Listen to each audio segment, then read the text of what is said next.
Good afternoon. Please take your seats. I call the meeting of the General Committee on Political Affairs and Security to order. Colleagues, the agenda for this meeting has been distributed. As usual, could I please invite you to adopt the agenda? Are there any objections? I'm hearing a slight objection from the Canadian delegation. But, oh, that's an indication of acclamation. Seeing no opposition, the agenda is adopted. Now, at the meeting this morning, we reached Amendment 22. Before moving to Amendment 23, it is the chair's understanding that the Turkish delegation wishes to propose an oral amendment to paragraph 23. I will tell you that I have spoken to Ms. Setterfeld. She feels that the oral amendment is quite appropriate and in fact is helpful to the draft resolution. Now, Mr. Göser of Turkey, do I understand that you offer this oral amendment? Is that correct, sir? Yes, thank you. Thank you very much. And with having been advised by the rapporteur that she has no objection to the amendment being considered, does anyone object? There being no objection, the amendment will be considered. Mr. Göser, you are recognized to speak on your oral amendment. Thank you, Mr. Chair, and also thanks for Setterfeld. We would like to make an oral amendment to paragraph 23 of the draft resolution and reformulate it with a call on all participating states to uphold their OSCE commitments and make use of OSCE toolbox. As I mentioned at the morning session of the first committee, it is the duty of all participating states to uphold their OSCE commitments and use the OSCE tools. None of us are immune from challenges. We believe also that there is still room for development for every country, including Turkey, to enhance and to better uphold the OSCE commitments. So, we kindly ask for full support of all committee members to this request. Thank you. Thank you very much. Does anyone wish to speak against the amendment? Seeing none, what is the opinion of Ms. Setterfeld on the amendment? Thanks, Mr. Chair. I agree on the amendment. I shall now put the oral amendment to the vote. It will be decided by a simple majority. Will all of those in favor of the oral amendment please raise their voting cards? And cards down. Those opposed, please raise your voting cards. Are there abstentions? Noted. And the oral amendment is adopted. We will now continue our consideration of the amendments submitted to the draft resolution. We have 11 yet to consider. In discussing amendments, I will call the proposer of the amendment or amendments first, and then we'll call for any opponents of the amendment. I will then ask Ms. Setterfeld, the sponsor of the draft resolution, for her opinion. Following that, I shall put the amendment to the vote. In the interest of time, if there's a very clear majority in a vote on an amendment, I will announce the result only. If the vote is close, then with the assistance of clerical help at the dais, we will announce the numbers voting for, against, and abstaining. I now call Ms. Michelson from Norway to propose her amendment number 23. Ms. Michelson, you are recognized. Thank you, Chair. I still think it's important to point out the problems and the challenges we have in Turkey. So I propose to add the following to the paragraph 23 after the words external threats. And in this regard, regrets the measures taken against Turkish parliamentarians, including their imprisonment and depriving them of the possibility to exercise their popular mandate. The draft resolution does not otherwise mention the imprisonment of Turkish parliamentarians. Nonetheless, our parliamentary assembly has repeatedly reiterated its strong solidarity with the Turkish people in their fight for the reiterated preservation of democratic institutions following July 2016 failed coup. We have reiterated our expressed concerns over the arrest of parliamentarians, reiterated several times during the past year. We have also expressed our hope that the Turkish parliament would continue to play an important role in public debate on Turkish challenges and threats, and still ensure adherence to fundamental freedoms. I think this should be reflected in this draft solution, so I urge support. Even if we have changed the paragraph 23, I think it's important to point out the problems we have in Turkey. Thank you. Thank you, Ms. Michelson.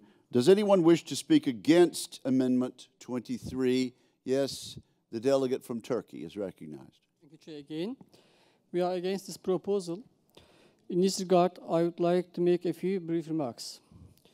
The impunity of 154 MPs from all political parties represented in the Parliament was lifted in June 2016 as a result of 810 pending case files before the judicial authorities. In this context, AK Party, CHP, and MHP deputies, including party leaders, have already given depositions. Certain HDP MPs deliberately refused to give depositions despite the call of judicial authorities.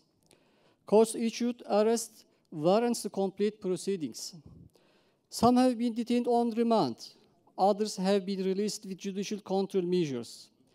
The process continues in accordance with our national legislation. It is conducted in line with the principles of the rule of law and in observance of our international obligations.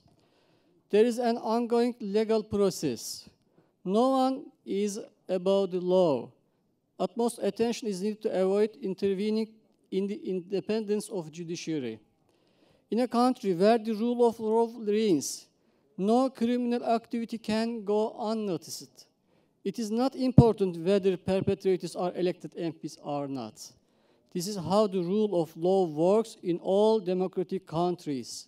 So we call for the rejection of this amendment. Thank you very much. Thank you, sir. What is Ms. Sederfeldt's opinion on the amendment? Thanks, Mr. Chair. I am in favor of the amendment. I think it's extremely important that we adopt this amendment. The change in the paragraph, I agreed on that, the oral amendment, because of that. I think it's important that all OSCE countries keep its commitment. And in that includes that the situation for the Turkish parliamentarians. I am in favor of the amendments. Thanks. I shall now put Amendment 23 to the vote. Will all those in favor of Amendment 23 please raise their voting cards?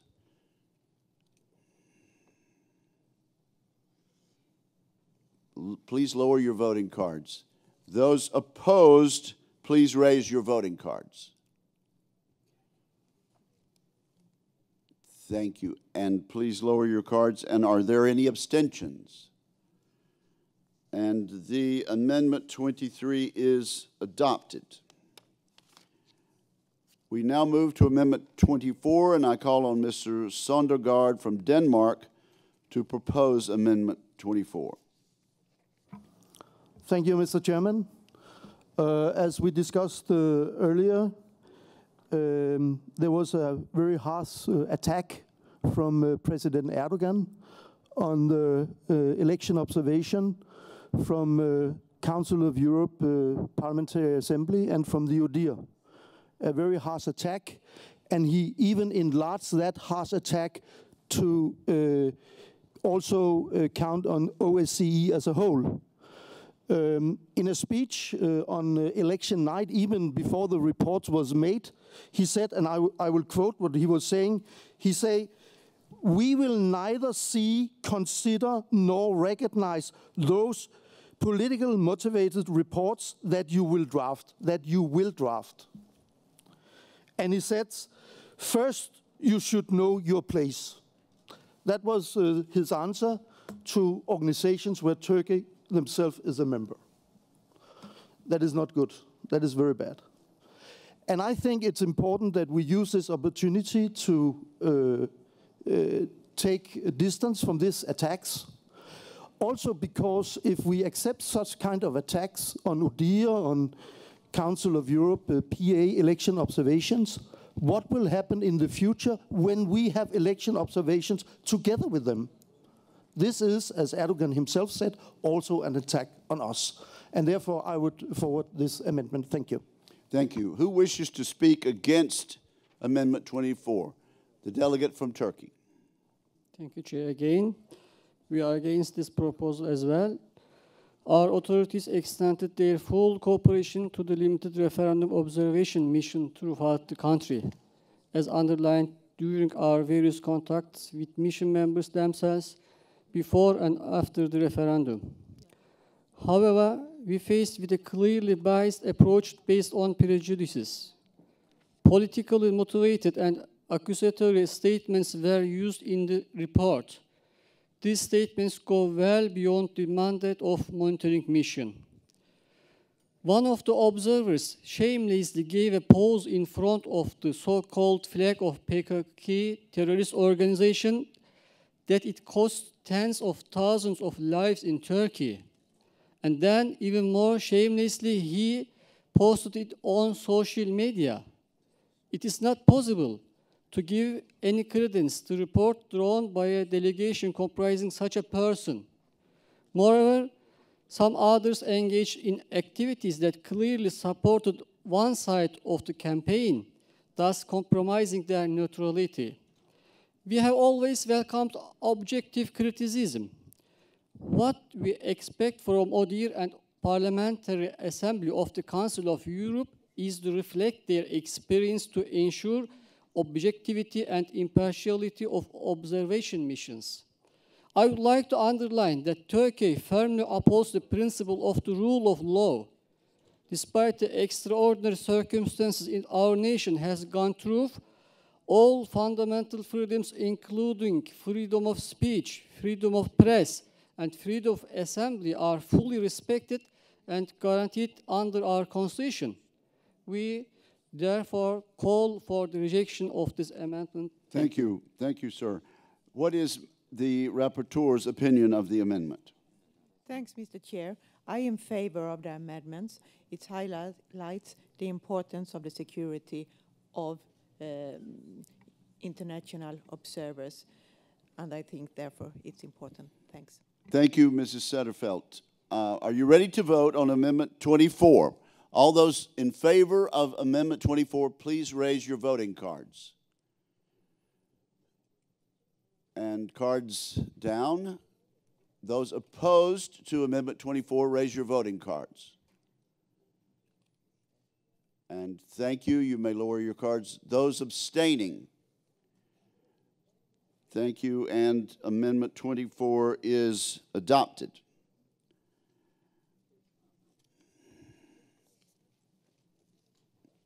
Before I ask Ms. Bellens to propose Amendment 25, it has been brought to my notice that the amendment paper is incorrect. The preamble to Amendment 25 should read as follows, quote, after paragraph 24, insert the following new paragraph, semicolon, unquote. Without objection, that will be the text that is inserted. I now call on Ms. Bellens from Belgium to propose her Amendment 25. Thank you, Mr. Chair. This amendment results from the finding that OSCE missions are confronted more and more with obstacles that do not allow them to fulfill their tasks properly. This cannot be tolerated and does not correspond with the main goals of our organization. We need to guarantee peace and respect for democracy by cooperation among participating states. Therefore, I find that the importance of the field missions needs to be underlined by this amendment. The field missions are of utmost importance to control to which extent the efforts and the engagement of OSCE have concrete results. Therefore, it is important to create an environment that allows that the work of the field missions is a success. The result of these field missions contribute to the general interest and allow us to exchange best practices. Thank you. Thank you. Does anyone wish to speak against Amendment 25? What is Ms. Setterfeldt's opinion of the amendment? Thanks, Mr. Chair. I'm in favor of the amendment when it's to put it in after the paragraph 24. Thanks. I shall now put Amendment 25 to the vote. Will all those in favor of Amendment 25 please raise their voting cards? Thank you. You may lower your cards. Those against, please raise their voting cards. And are there abstentions? And amendment number 25 is adopted. Amendments 26 and 27 both relate to paragraph 26 and the OSCE Special Monitoring Mission. I will therefore group the amendments together for discussion as allowed under Rule 22.7 of the Rules of Procedure. Please note that if Amendment 26 is agreed to, Amendment 27 will be preempted and will not be put to a vote. I call on Mr. Tolstoy of the Russian Federation to speak to Amendment 26. Sir, you are recognized for 1 minute. Спасибо, господин председатель. Эта поправка призвана сбалансировать позицию ОБСЕ. В докладе мониторинговой миссии нет никаких упоминаний о так называемых российских гибридных силах. Это лживый штамп украинской пропаганды.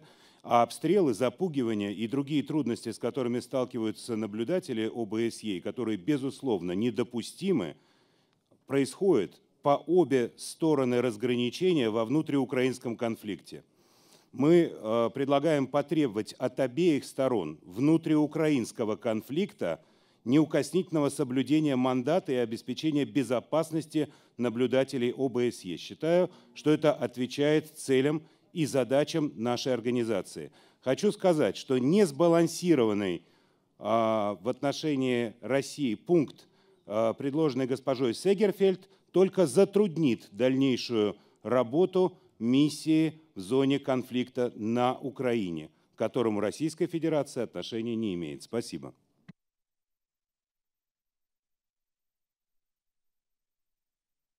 Thank you, Mr. Tolstoy. I now call on Mr. Aby of Switzerland to speak to Amendment 27.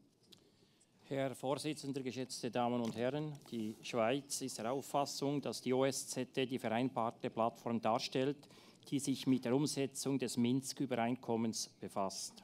Daher schlagen wir vor, die von der trilateralen Kontaktgruppe der OSZE verwendete Formulierung und Sprachregelung zu verwenden, wenn vom Konflikt in der östlichen Ukraine die Rede ist.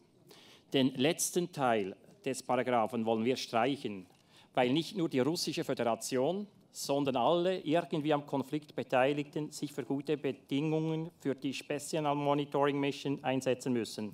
Also auch die Ukraine und die de facto Behörde der Gebiete um Donetsk und Lugansk. Wir verstehen sehr gut, weshalb die ukrainische Delegation sowie, glaube ich, auch andere den Originaltext von Paragraph 26 bevorzugt und wir respektieren diese Position. Wir sind jedoch der Meinung, dass man in dieser parlamentarischen Versammlung diesen Konflikt nicht noch mehr anheizen sollen, sondern dass wir den Ton und die Dialogsatmosphäre finden müssen, um diesen Konflikt zu lösen.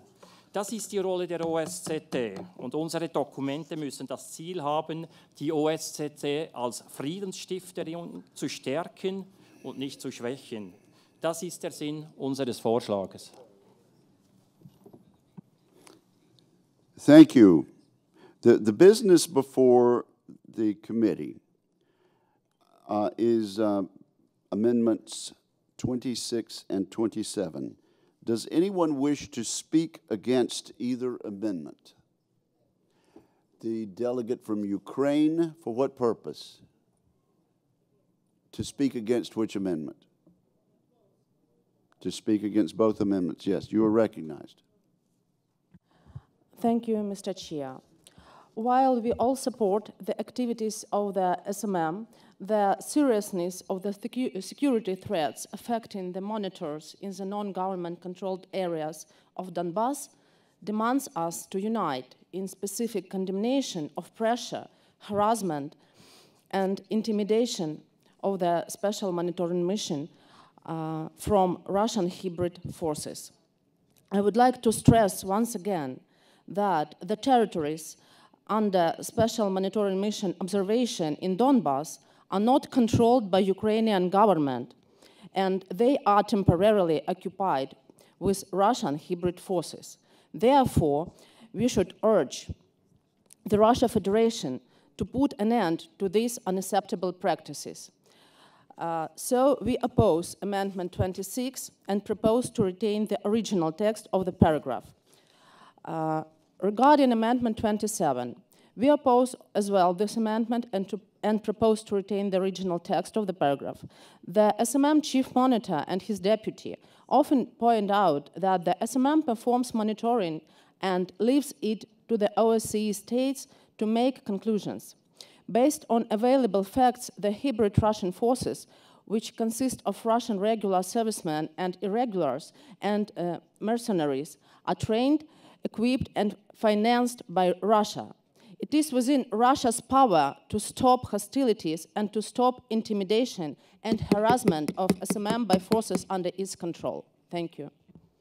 Thank you. The chair will recognize one other delegate if anyone wishes to speak against either of the amendments. Does such a person seek recognition? Seeing none, what is the opinion of Ms. Setterfeld with regard to the amendments? Thanks, Mr. Chair. I will speak about both of them, and I am against Amendment 26 as well as Amendment 27. For me, it's important to support peace, so the Russian aggression could stop and the Minsk Agreement 1 and 2 could be fulfilled.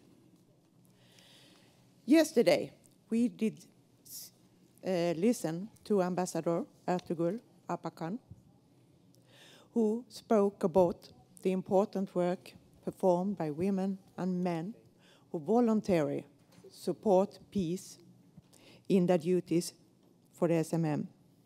I do also want to mention the special monitor, Joseph Stone, who was killed. We should recognize his work and what he have done to build peace. And the German woman and the man who was injured. I think this shows the importance of the SMM, and because of this, I am against the two amendments. Thanks, Mr. Chair. Thank you, Madam Rapporteur. I shall now put Amendment 26 to the vote. Please note that if Amendment 26 is agreed to, Amendment 27 will be preempted and will not be put to a vote. Will those in favor of Amendment 26 please raise their voting cards?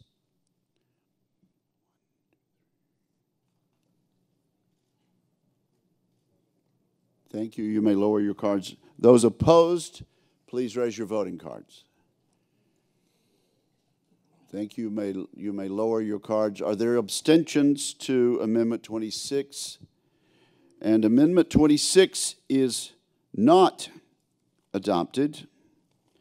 Therefore, we will now move to a vote on Amendment 27. Are you ready to vote on Amendment 27? Will those in favor of Amendment 27 please raise your voting cards?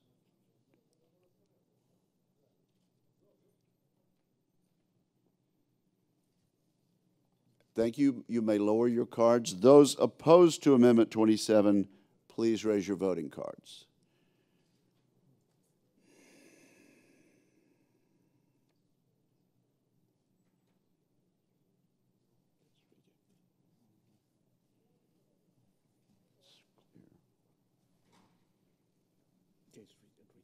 And the amendment is rejected. Are there any who wish to abstain? Thank you.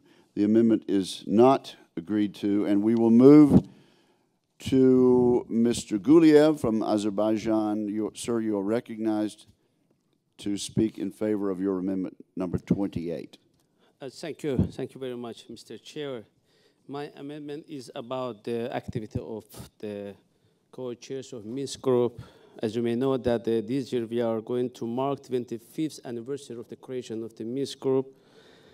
And unfortunately, this mediation effort doesn't bring any result.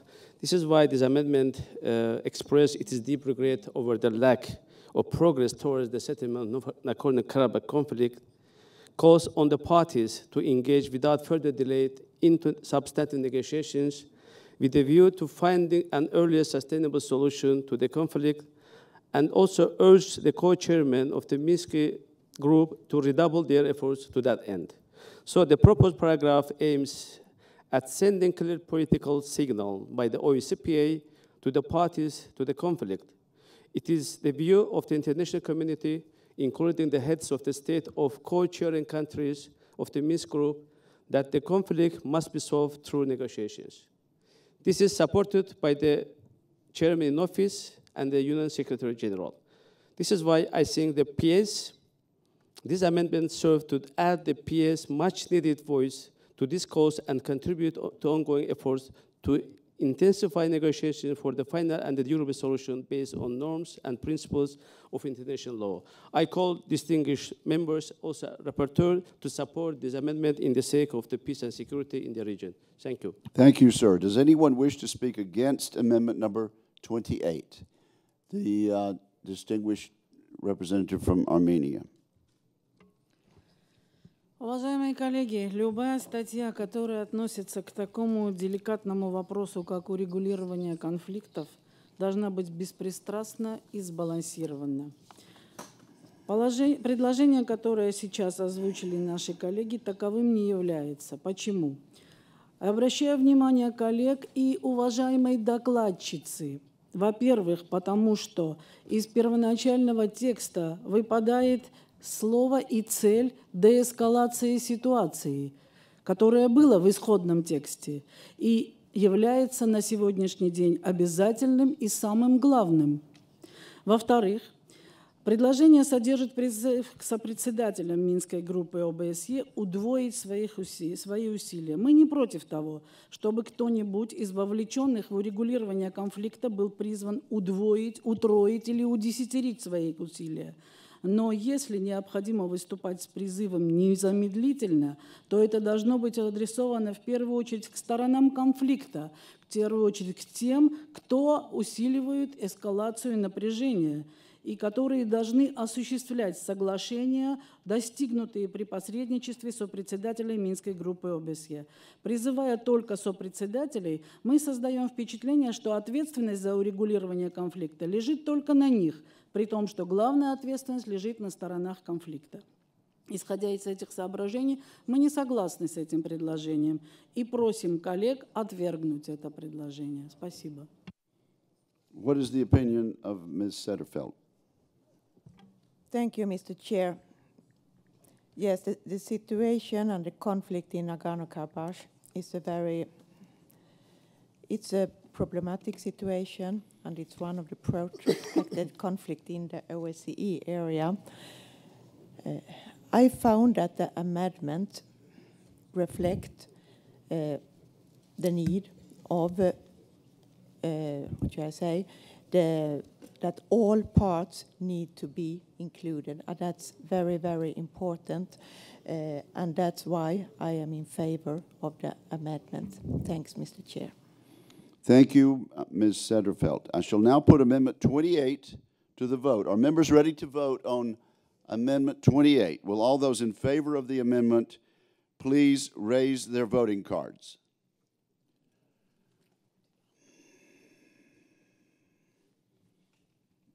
Thank you. Will members opposed to Amendment 28 please raise their voting cards? And then are there those who abstain? And the amendment is adopted. Amendment 28 is adopted. I now call on Mr. Kafkalias from Cyprus to propose Amendment 29. Sir, you are recognized. Thank you, Mr. Chairman. In connection with paragraph 8, we deem of utmost significance the inclusion of a paragraph in the operative part of the resolution, which stresses the need for tighter arms export policies by major arms exporters in strict compliance with international law, international humanitarian law, and human rights law. According to the data published by the Stockholm International Peace Institute, from 2007 to 2016, arms imports by states in the Middle East rose by 86% and accounted for 29% of global imports between 2012 and 2016. As a matter of fact, the dramatic calls of the international community for peace and security in this region do not match the actions of major arms exporters, since arms are transferred abundantly in respective of recipient states' records regarding democracy, human rights, and the rule of law. Thank you. Thank you. Does anyone wish to speak against amendment number 29? If not, what is Ms. Sederfeldt's opinion of the amendment? Thanks, Mr. Chair. I am against the amendment. I agree that there is a need for the arms export policies and the control. I think that's very important. But such an important issue need a more precise, be issued more precise than the Middle East region. Middle East region is a very, very wide region. And when we are talking about a tighter arms export, it would be more helpful to have a precise definition. That's why I am against the amendment. Thanks, Mr. Chair.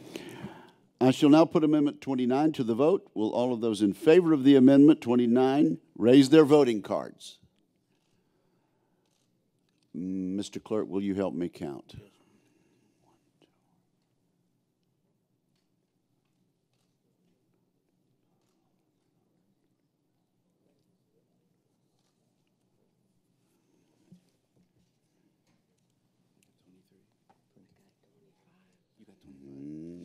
Not sure. But please, those in favor, please raise their voting cards and keep them up.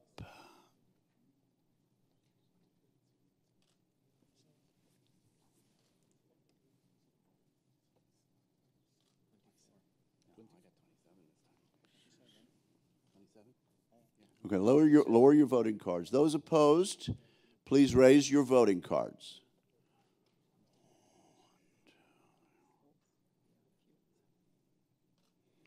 And the issue is clear. The amendment is adopted. Who wishes to abstain? The amendment is adopted.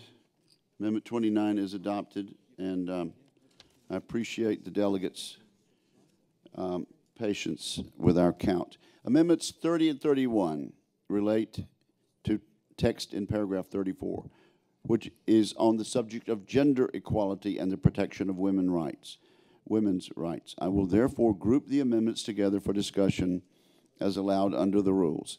I call on Mrs. Fry from Canada to propose amendments 30 and 31. Mrs. Fry, you are recognized.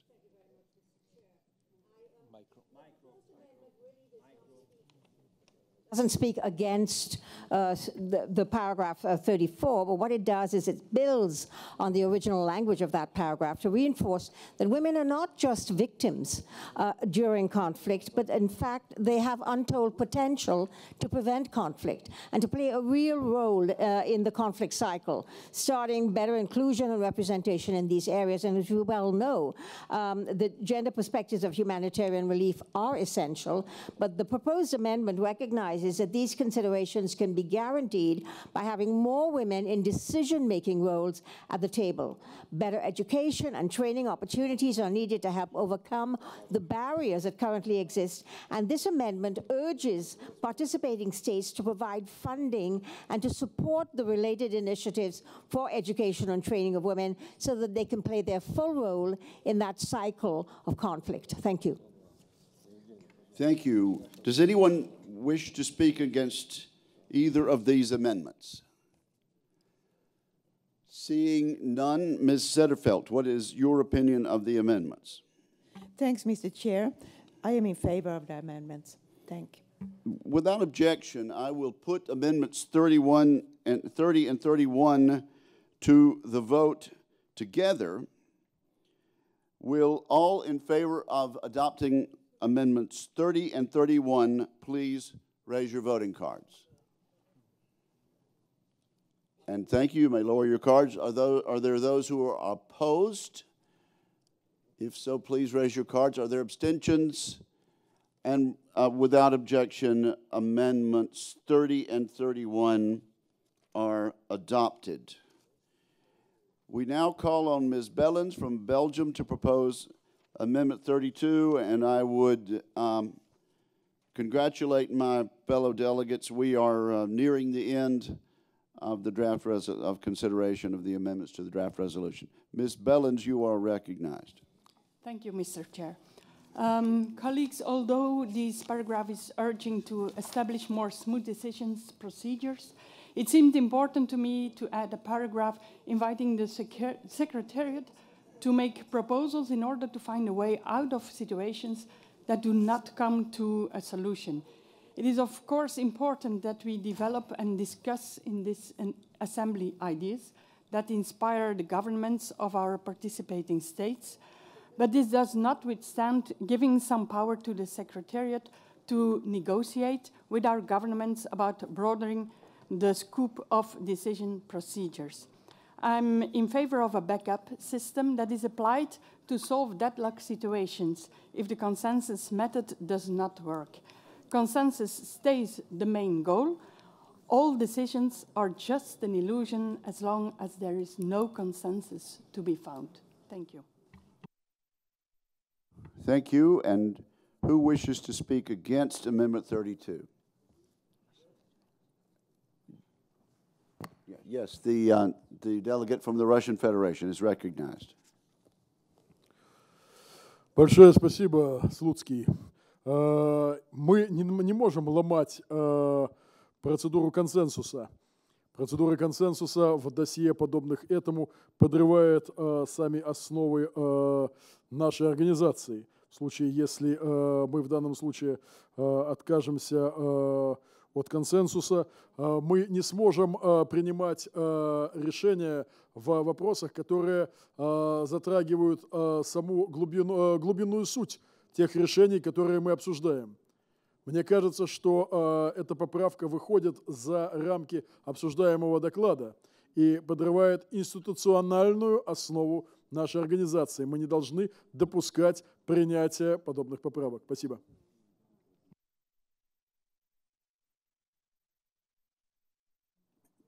Thank you. And now what is Ms. Sederfeld's opinion of the amendment?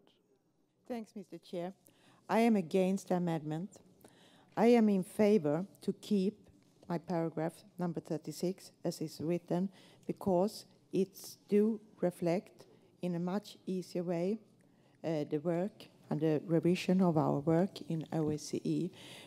I don't think we should go in the internal work and describe it the way that it's done in the amendment, and some of these parts also in the amendment is not on our table to discuss. It's decisions that are made at another level because it's about the OSCE and what OSCE should do and how OSCE should work. And I must also want to remind that there is a ad hoc working group on our bylaws led by Lord Bones. It don't attach everything here, but some parts of it, and I am against the amendment. Thanks.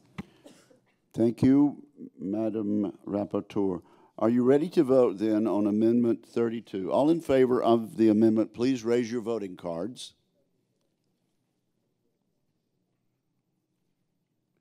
Thank you. You may lower your cards. Those opposed, please raise your voting cards. Thank you. And you may lower your cards. Are there abstentions? And the amendment is not agreed to. We now move to Amendment 33, and I call on Ms. Bellens from Belgium to propose her Amendment 33. Thank you, Mr. Chair. As for this amendment, I would want to say that the intention of the amendment is not to replace paragraph 37, but to add. It's the same as, I don't remember one before, and normally Amendment 32 was meant also to add, but it's voted, so I won't come back on it. But for this amendment, it's really important that it's not to replace paragraph 37. I already observed that the functioning of the OSCE is put into danger because of insufficient funding and budgetary problems. It seems to me that this problem results from the way the OSCE funding works, as a mix of formal and voluntary contributions of the participating states. Unfortunately, the financial crisis of 2008 and the slow process of economic recovery that do not encourage some participating states to raise their financial contributions. Although the current system can be justified from a perspective of neutrality of the OSCE, I'm convinced that the Secretariat can put forward proposals to find a solution for this problem of financial contributions and to avoid that the autonomous functioning of the OSCE is put into danger, fully respecting the neutrality of OSCE. Thank you. And who wishes to speak against the amendment? The delegate from Greece.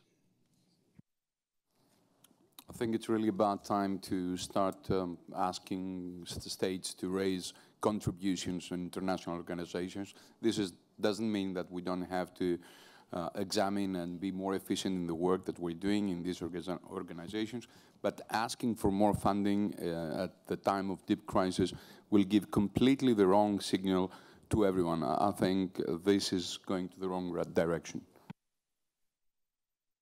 And what is the opinion of Ms. Setterfeld with regard to Amendment 33? Thanks, Mr. Chair. I am against the amendment. I am against it because I don't think this is the fora where we should have a discussion about the item in the amendment.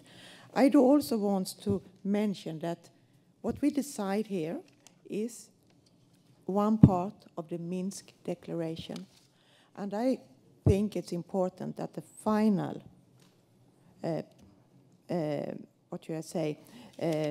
part in the resolution is actually to retrying the unique role of the Parliamentarian Assembly, and that it's built on dialogue, trust, mutual respect between the OSCE countries. That's why I am against the amendment. But bring the question up in another fora, in another debate, but I don't see that this is the place. Thanks.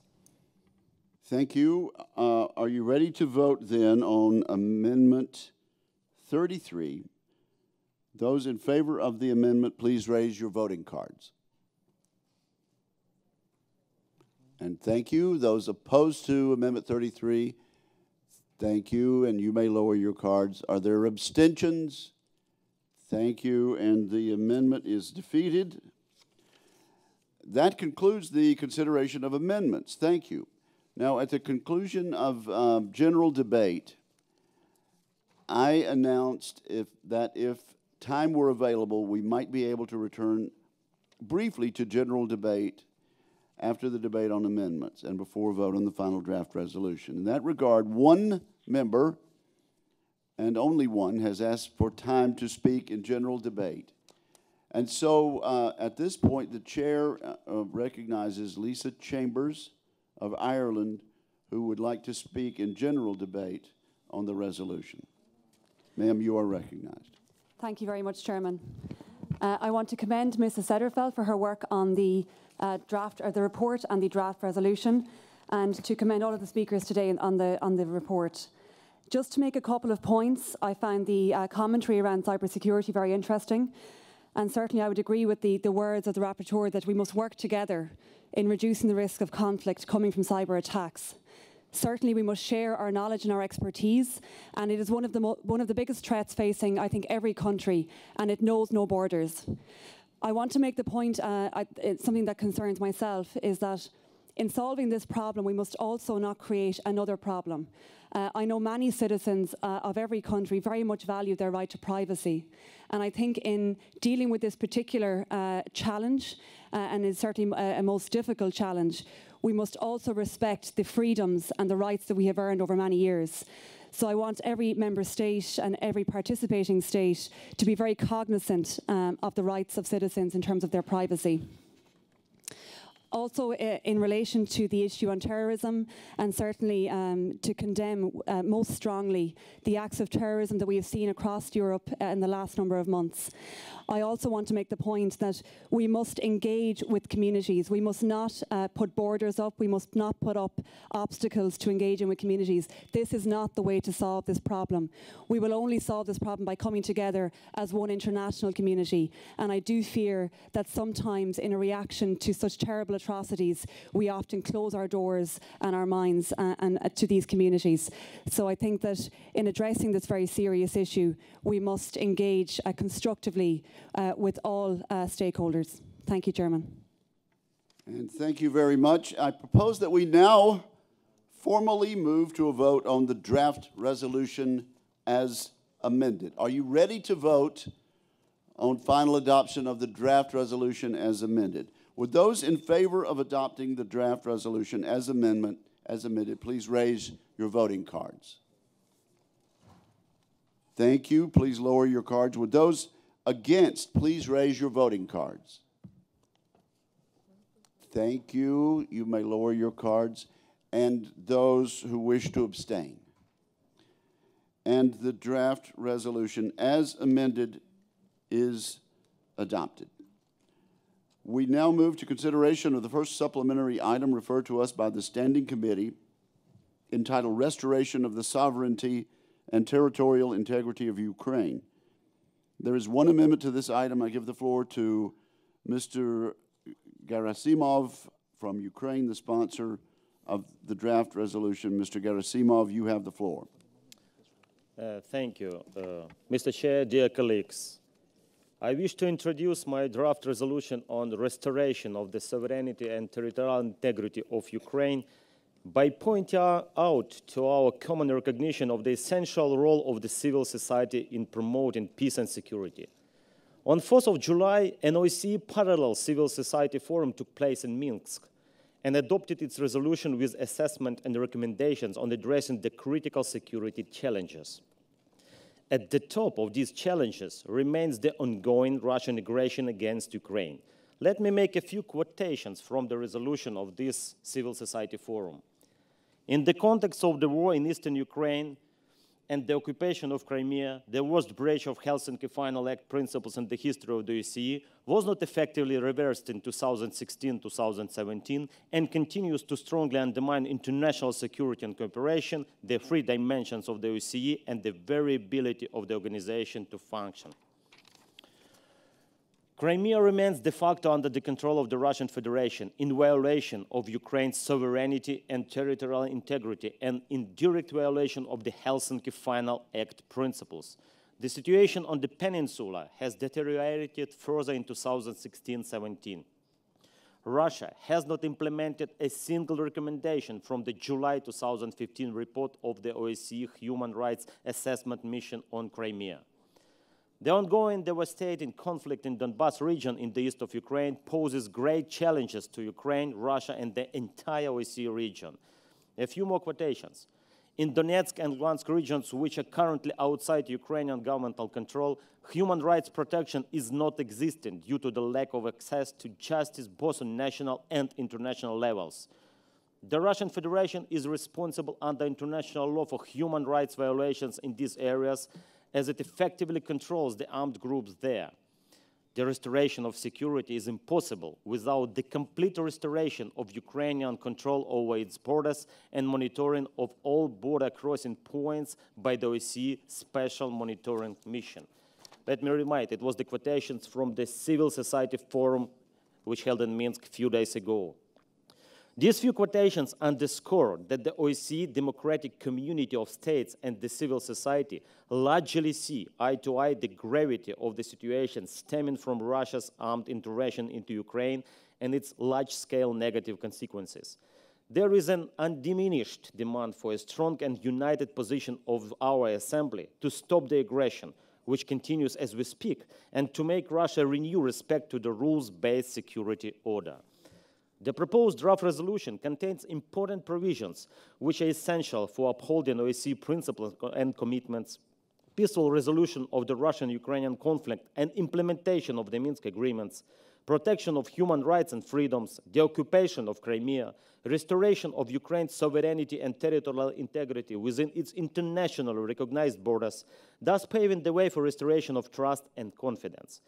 The adoption of this draft resolution will reinforce the position of this Assembly expressed at Baku, Helsinki, and Tbilisi annual sessions.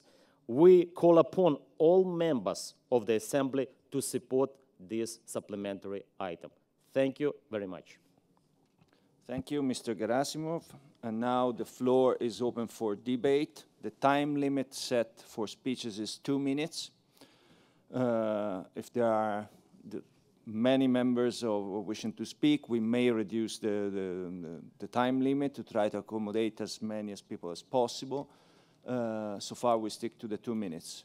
I give the floor now to Mr. Grant of the United Kingdom. You have the floor. Thank you very much, Mr. Chairman.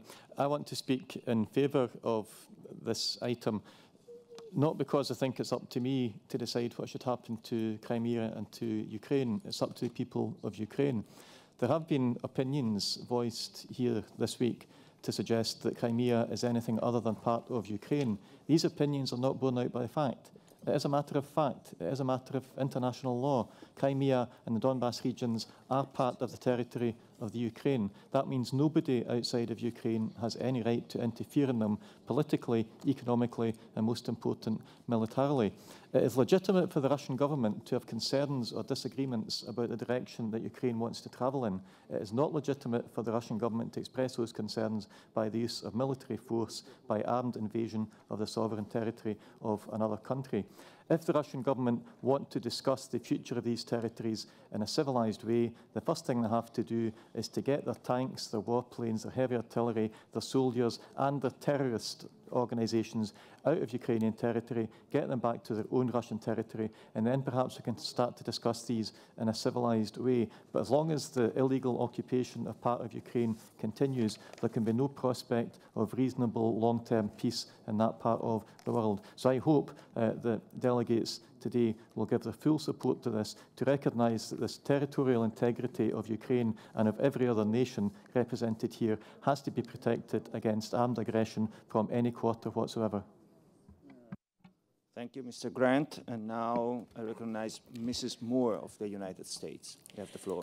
Thank you so much, Mr. Chairman. And I make this intervention for a couple of reasons. First of all, I would like to join Mr. Wicker in providing my condolences to the family of Joseph Stone, who was killed as a conflict monitor. And just to mention and to note that he was born in Milwaukee, Wisconsin, the seat of my constituency. Like so many Wisconsinites, Mr. Stone was very pleased to be in service. And of course, this is service which ultimately cost his life. Ambassador Apakan briefed us yesterday and noted the extreme danger that these individuals put themselves in to do this work. And I urge the OSCE and its institutions that despite this danger, that we continue to do this very, very important work in these conflict regions. And I yield back. Thank you. And now I recognize to speak Mr. Slutsky of the Russian Federation. You have the floor. Спасибо, господин председатель. Мы вчера слышали видеообращение господина Эртугрула Атакана, главы специальной мониторинговой миссии. И я держал в руках все отчеты данной миссии, и ни в одном из этих отчетов не говорилось ни слова о тяжелых вооружениях, о российских гибридных вооруженных силах, которых не было и нет на юго-востоке Украины. К сожалению, проект резолюции вводит нас в заблуждение. В пункте 21 говорится о призыве к Российской Федерации предоставить беспрепятственный доступ в Крым и Севастополь. Я приглашаю всех в российские Крым и Севастополь, которые вернулись в Российскую Федерацию на основе норм международного права, на основе закрепленной в Уставе Организации Объединенных Наций нормы о праве на самоопределение, и посмотреть своими глазами, как посмотрели уже многие члены Ассамблеи, на то, какую радость испытывают жители Крыма и Севастополя, насколько сегодня гармоничной является и успешной их сегодняшняя жизнь, образование их детей. Милости прошу всех в Крым и в Севастополь. И что касается многочисленных пунктов об оккупации, это не оккупация, дорогие друзья. Оккупация была в 1991 году и аннексия Украиной. Мы в данном случае, принимая подобные резолюции, допускаем чудовищные двойные стандарты, которые подрывают саму суть нашей организации по безопасности и сотрудничеству в Европе и ее парламентской ассамблеи. Я призываю всех голосовать против этой резолюции и еще раз приглашаю всех в Крым, в Севастополь. Приглашаю организовать специальное слушание по юго-востоку Украины, которые дадут нам правду, ту самую правду, которая есть в документах специальной мониторинговой миссии и которой нет в информации украинской делегации. Спасибо. Thank you, Mr. Slutsky. And now the floor to Mrs. Jackson-Lee of the United States. Mr. Chairman, thank you very much. I am in support of the principal sponsor's resolution, the gentleman from Ukraine, and know that all of us wish a free and democratic Ukraine. That is very difficult when the Russian Federation violates the Helsinki principles and seems to ignore the importance of human rights, fundamental freedoms, and the rule of law found in the Russian Federation. Tragically, because of the situation in Crimea, the monitors that are part of the OSCE are in jeopardy. They're harassed, and they're not protected. I join with Mr. Wicker for his very able and astute amendment that honors Mr. Stone, the late Mr. Stone, in the constituency of my colleague, Ms. Moore, to be able to say to the monitors that you are important. The work you do is crucial, and we need to join together and stop the harassment of these monitors and to protect them against the violence that will cause them to lose their lives. This is the work of the OSCE, as the ambassador who spoke yesterday indicated. This is a part of our values on the Helsinki principles, and what less can we do, and what more can we do than ensure that our voices are heard and the amendment is supported to honor Mr. Stone, but also to ensure that the monitors are protected and not harassed. And I hope that the Russian Federation will see the viability of the gentleman from Ukraine's resolution and come to a resolution themselves that they need to promote the democratic principles and the return of Crimea to Ukraine. Thank you. And now I recognize Mr. Zabarov of the Russian Federation. You have the floor. Уважаемые коллеги, уже третий год подряд глава украинской делегации вводит вас в заблуждение, говоря об оккупации Крыма. Не говоря об исторических аспектах, Крым всегда был частью России. Там проживает более 75% русских и русскоговорящих. Крымчане не приняли государственный переворот с февраля 2014 года. Они не без оснований боялись националистических вооруженных отрядов, направлявшихся эшелонами на полуостров. Именно поэтому они провели референдум, на котором 97% граждан проголосовали за воссоединение с исторической родиной России. Голосование было абсолютно мирным и соответствовало международному праву. Это было зафиксировано десятками зарубежных наблюдателей и журналистов, приехавших в Крым по собственной инициативе. В соответствии с уставом ООН все народы имеют право на самоопределение. Если бы не произошло этого референдума, то последствия в Крыму были бы гораздо трагичнее, чем даже в Донецке и Луганске. Роль России была лишь в обеспечении мирных, безопасных условий для свободного волеизъявления населения. При этом не было ни одного выстрела, ни одной жертвы. Какая же это оккупация? Косово, где даже не было референдума, Запад признал, а к России постоянно применяются такие двойные стандарты. Давайте будем применять единые стандарты для всех.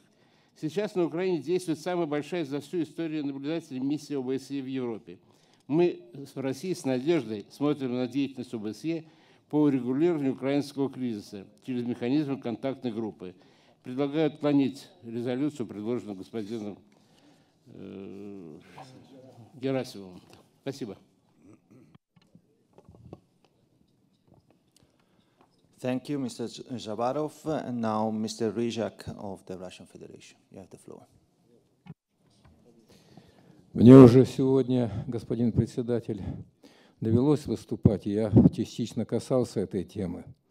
Я хотел бы обратить внимание еще раз, внимание своих коллег.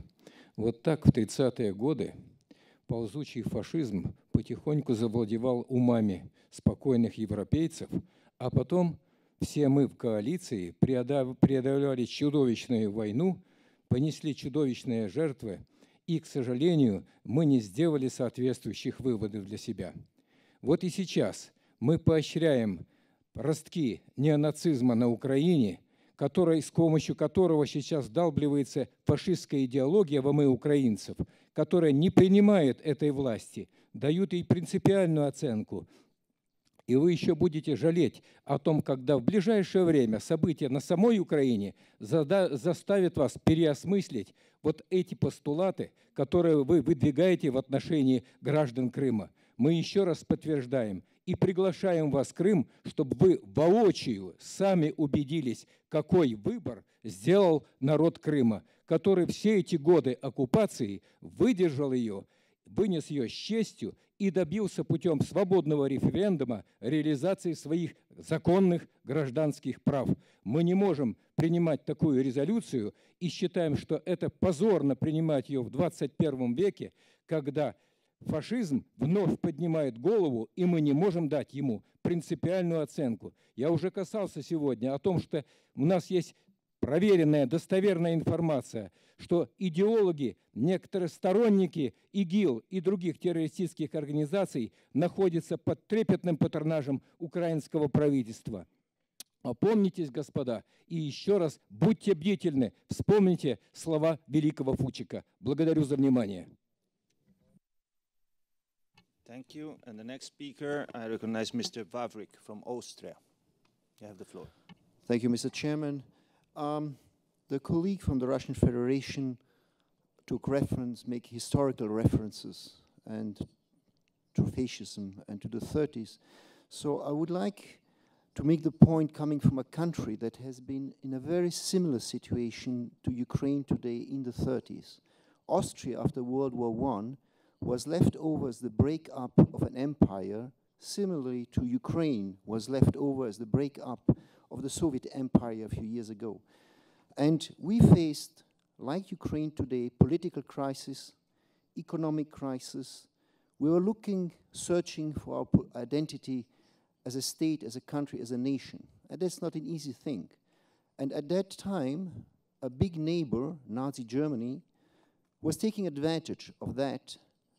And on the argument that we were the same nation, spoke the same language, had a shared culture, wanted to impose a reunification. And they did this by infiltrating our politics, blackmailing Austria economically, intervening politically, and ultimately invading Austria, and the world community looked upon it, did not react. The only country who protested was Mexico. And for that, we named Mexico Platz, a place in Vienna. And then 1 year later, Nazi Germany, together with Russia, attacked Poland, launching World War II. So I think if we take historical references, be aware of the beginning, and the minimum we can do today is to support this resolution. Thank you. Thank you, Mr. Babrik. And now I recognize Mr. Tolstoy of the Russian Federation. You have the floor. Спасибо, господин председатель. Хотелось бы моему австрийскому коллеге напомнить, кто освободил Австрию и Вену от фашистов. И хочу сказать по поводу резолюции, представленной нашими коллегами с Украины, 36 пунктов. Автор резолюции практически в каждом пункте выдвигает обвинения в адрес России. Мы не хотели, конечно, идти по этому пути, поэтому предлагали отказаться от рассмотрения этой резолюции. Но я хочу сказать, что если Ассамблея хочет, Россия может представить 136 пунктов по фактам нарушения фундаментальных прав всех международных норм со стороны нынешних властей Украины, пришедших к власти в результате государственного переворота, поддержанного, кстати, рядом европейских государств. К сожалению. Потеря суверенитета, о восстановлении которого говорится в этой резолюции, это как раз следствие этого государственного переворота в 2014 году. Это следствие политики вытеснения русских и русского языка на Украине, попытки вооруженным путем подавить протесты в Крыму и на востоке Украины после государственного переворота, нарушившего конституцию страны.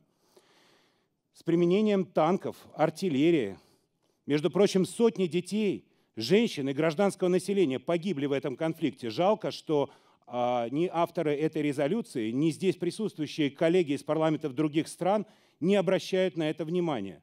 Жалко, что они не видели кадры артиллерийских обстрелов со стороны регулярной украинской армии жилых кварталов Донбасса, глаза детей, которые сидят по подвалам в 21 веке.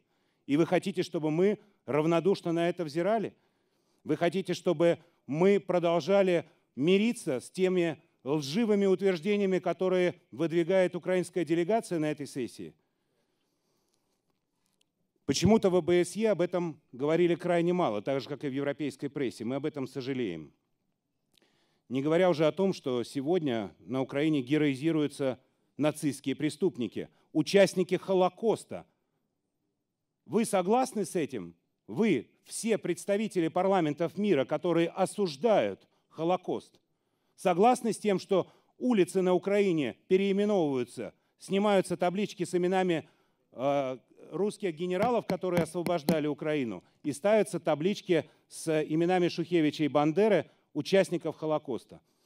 Я уверен в том, что Ассамблея не должна принимать подобного рода резолюции. Но если это будет сделано, то, безусловно, российская делегация представит и свой проект. Не на этой сессии, так на следующей. Спасибо. Thank you, Mr. Tolstoy. And now the floor is for Mr. Kovalyov. Спасибо, господин председатель. Я бы подчеркнул прежде всего, что постоянный комитет, принимая решение о включении этого дополнительного проекта, который мы сейчас обсуждаем, принял политическое решение. С сожалением констатирую, что эти политические заявления, не основанные на фактах, продолжаются и здесь, в нашем зале. Я предлагаю обсудить эту резолюцию с юридической, правовой точки зрения прежде всего. Начнем с того, что каждый пункт противоречит друг другу. В одном говорится о праве нации на самоопределение, а в другом провозглашается ровно наоборот принцип вмешательства во внутренние дела других государств. Например, сравните пункты 1, 2, 3 предлагаемой резолюции с пунктами 4, 28, 29 и 35. Принцип невмешательства во внутренние дела государства, а во втором тут же идет призыв вмешаться именно во внутренние дела. Таким образом, полностью отсутствует логика. Я вообще хочу вам сказать. Призываю еще раз к профессионализму и к юридической зрелости нашей ассамблеи. Пункт 13 – это вообще не поддается никакому описанию. Там говорится о пересечении границы рядом лиц, большим количеством лиц, одетым в форму, похожую на военную. Что мы должны делать, исходя из этого пункта? Ввести дресс-код на границе? Постановить, чтобы пропускали через границу только людей, одетых в костюмы и в галстуках? Это вообще с юридической точки зрения абсолютный нонсенс. Теперь смотрите, если эта резолюция принимается, почитайте определение, что такое суверенитет. Я зачитываю непосредственно из той научной работы, где дается это определение. Суверенитет означает страну независимую, государство, не обладающее суверенитетом, это колония, либо доминион, зависимая территория, находящаяся под властью иностранного государства. Если вы проголосуете за эту резолюцию, фактически вы соглашаетесь с тем, что это колония или доминион. Я не думаю, что украинский народ согласится с этим определением. Нельзя по юридическим мотивам принимать эту резолюцию. Я прошу вас воздержаться от этой стратегической ошибки. Thank you, Mr. Kovalyov. If there is anyone that want to speak, should say it now. Otherwise, we move to Mr. Gerasimov of Ukraine. You have the floor. Dear Mr. Chair, dear colleagues, just a few comments before we will start to vote for amendment and for the supplementary item. First of all, we need restoration of our sovereignty, Ukrainian sovereignty, on those territories which are now occupied. Second one, when we are speaking about so-called referendum in Crimea, from which time referendum under Kalashnikov is corresponding to the international law values and principles? As for me, not. And the last but not least, for those who again trying to say that Russian army is not present in occupied territory and in the reports of the SMM OSCE. From these reports, what does it mean? R330 Zhitel or thermobaric system Buratino, Pinocchio? Do you know it or not?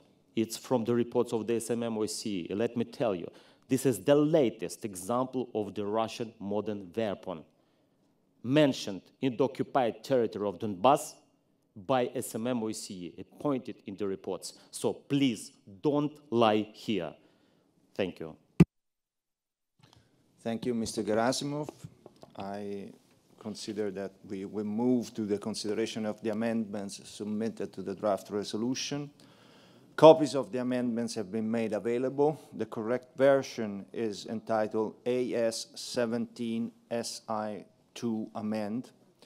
In discussing amendments, I will call the proposer of the amendment first, and then we'll call any opponent of the amendment. I ask speakers to observe a time limit of 1 minute.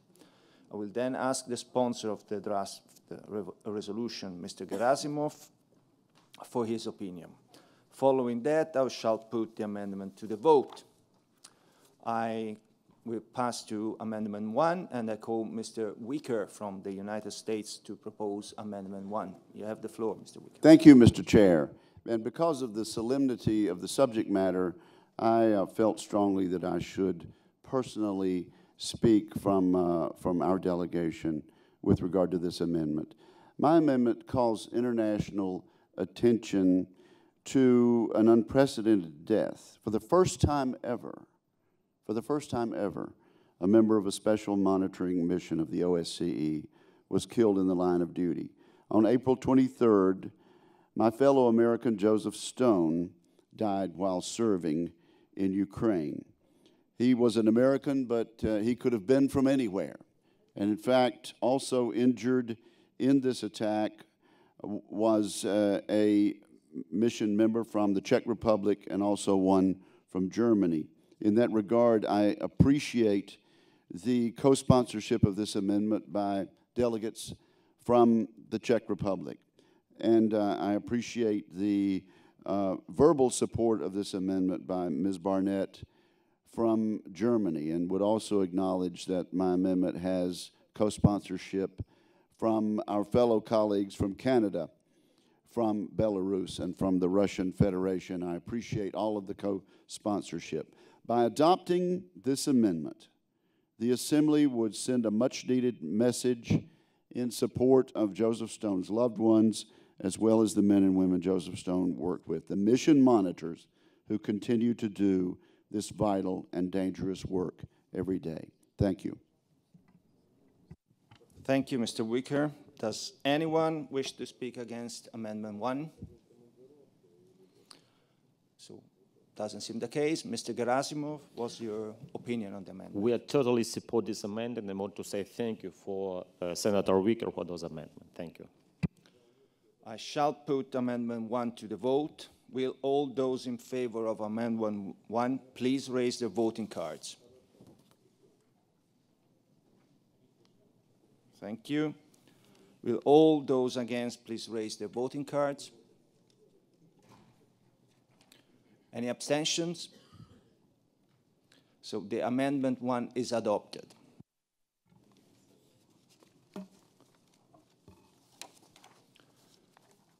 So that concludes the consideration of amendments. Thank you. I propose that we now formally move to a vote on the draft resolution as amended. Would those in favor of adopting the draft resolution as amended, please raise their voting cards. Thank you. Would those against please raise their voting cards? Any abstention?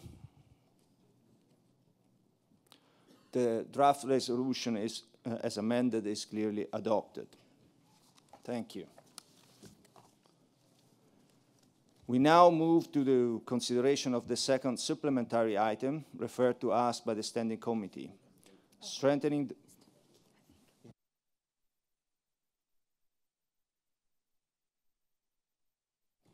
Fine. So procedurally, we stop the meeting now.